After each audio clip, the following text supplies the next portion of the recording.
जय माता दी।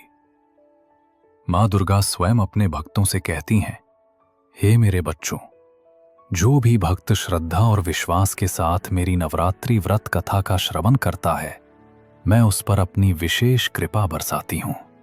उस भक्त के जीवन से दरिद्रता, दुख, अभाव और अशुभता सदा के लिए दूर हो जाते हैं।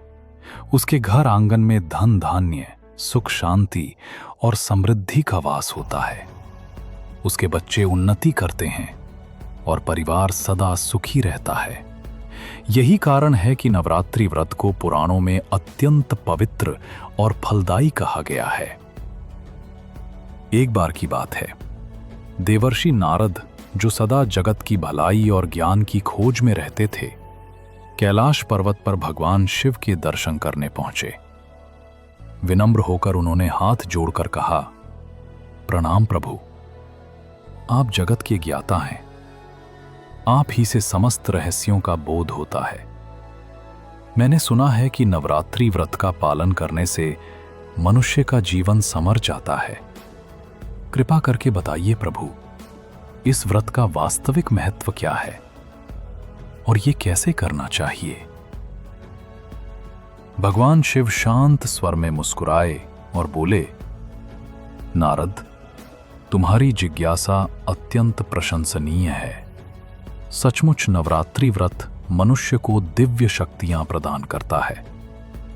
ये केवल उपवास भर नहीं है, बल्कि श्रद्धा, संयम और मां दुर्गा की भक्ति का प्रतीक है। मैं तुम्हें इसका महत्व एक कथा के माध्यम से सुनाता हूं। ध्यान से सुनो। गरीब लकड़हारे की कथा। बहुत समय पहले एक गांव में एक गरीब लकड़हारा अपने परिवार के साथ रहता था। उसका जीवन कठिनाइयों से भरा हुआ था।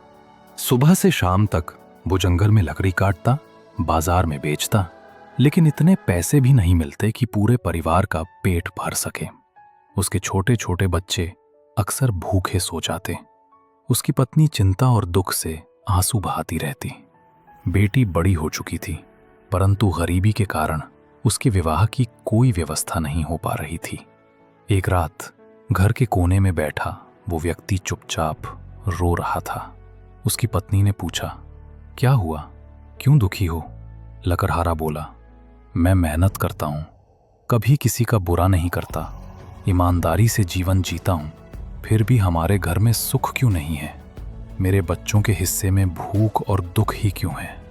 इतना कहते कहते उसकी आंखों से आंसू बहने लगे। बच्चे चुपचाप ये सब देख रहे थे। अगली सुबह एक वृद्ध ब्राह्मण उस लकड़हारे के घर पहुंचे। लकड़हारे ने उनका आदर पूर्वक स्वागत किया। भले ही घर में देने को कुछ न था, उसने जो थोड़ा बहुत अन्न बचा था वो भी ब्राह्मण के चरणों में अर्पित कर दिया। ब्राह्मण ने उसकी सच्चाई और आतिथ्य देखकर कहा, वत्स, मैंने देखा है कि तुम दयालु और ईमानदार हो। तुम्हारे दुख का कारण पाप नहीं, बल्कि उचित साधना का अभाव है। तुम्हें मां दुर्गा का नवरात्रि व्रत करना चाहिए। इन 9 दिनों में मां की पूजा, कथा और भक्ति करने से जीवन के सारे संकट दूर होते हैं। लकड़हारे ने श्रद्धा से पूछा, हे ब्राह्मण देव, कृपा करके मुझे इस व्रत की विधि विस्तार से बताइए। तब ब्राह्मण ने उसे व्रत की पूरी विधि बताई। 9 दिनों तक मां दुर्गा की आराधना करना, सच्चे मन से उपवास रखना, हर दिन मां की कथा और आरती करना, पहले और आखिरी दिन विशेष पूजा करना, जरूरतमंदों को भोजन कराना। ब्राह्मण ने जो व्रत विधि और कथा समझाई, उसके बाद लकड़हारे ने पूरे घर परिवार के साथ नवरात्रि का संकल्प लिया। छोटा सा घर था, पर दिल बड़ा था, और अब सबने मिलकर तय किया कि वे हर वर्ष नवरात्रि में सुबह शाम पूजा, भजन और कथा अवश्य करेंगे। वो और उसका परिवार हर साल नवरात्रि पर उपवास करते, मां के भजन गाते और कथा श्रवण करते। वर्षों बीत गए और उनकी भक्ति और श्रद्धा बढ़ती गई। दिन में लकड़हारा जंगल जाता, पर अब उसका मन पहले जैसा बेचैन नहीं रहा। वो काम पर जाता तो भी मां के चरणों का स्मरण करता। एक दिन नवमी की रात्रि में जब पूरा परिवार मां दुर्गा का नाम जप रहा था, अचानक उनके सामने तेज प्रकाश प्रकट हुआ।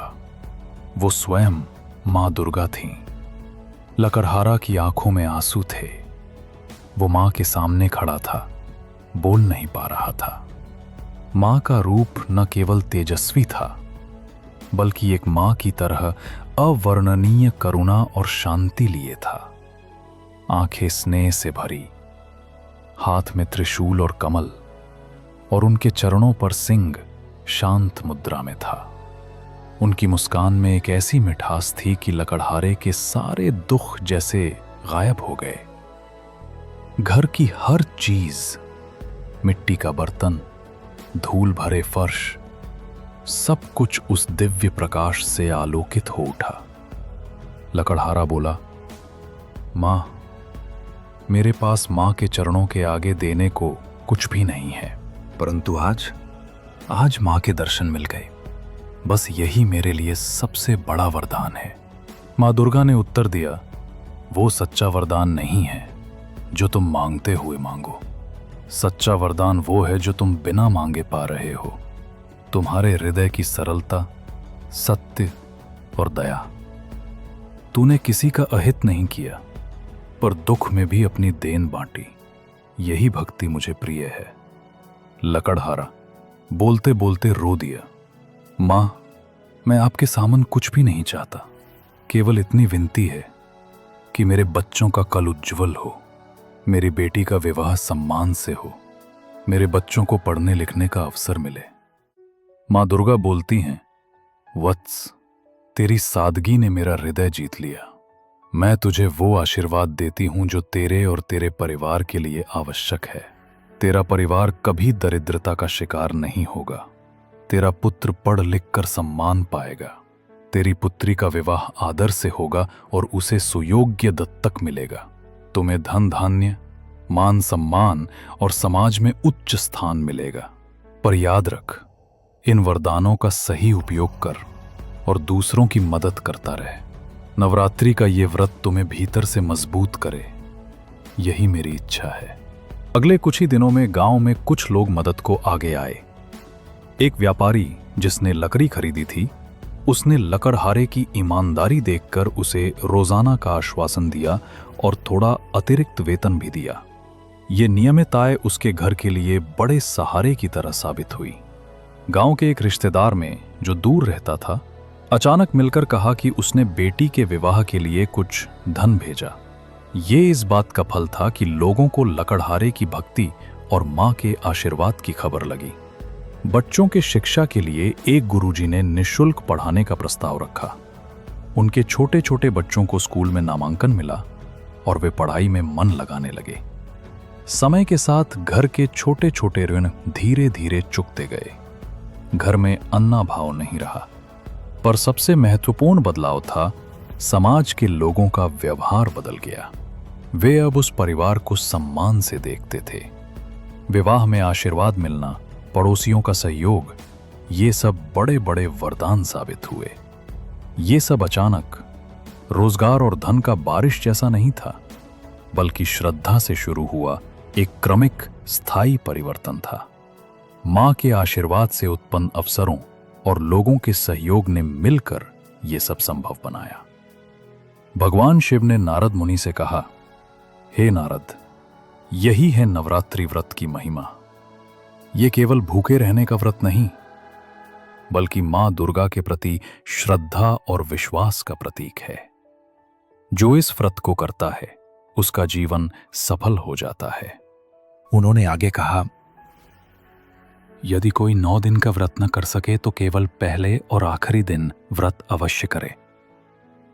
मां दुर्गा को लाल फूल, चुनरी और प्रसाद अर्पित करे। कथा सुने और दान पुण्य करे। इससे मां की कृपा मिलती है और जीवन के सभी क्षेत्र, शिक्षा, व्यापार, परिवार और समाज में उन्नति मिलती है। इसलिए भक्तजनों, नवरात्रि के इन पावन दिनों में इस कथा को श्रद्धापूर्वक सुने और व्रत का पालन करें। मां दुर्गा की असीम कृपा से आपका परिवार सुख, समृद्धि और सम्मान से परिपूर्ण होगा।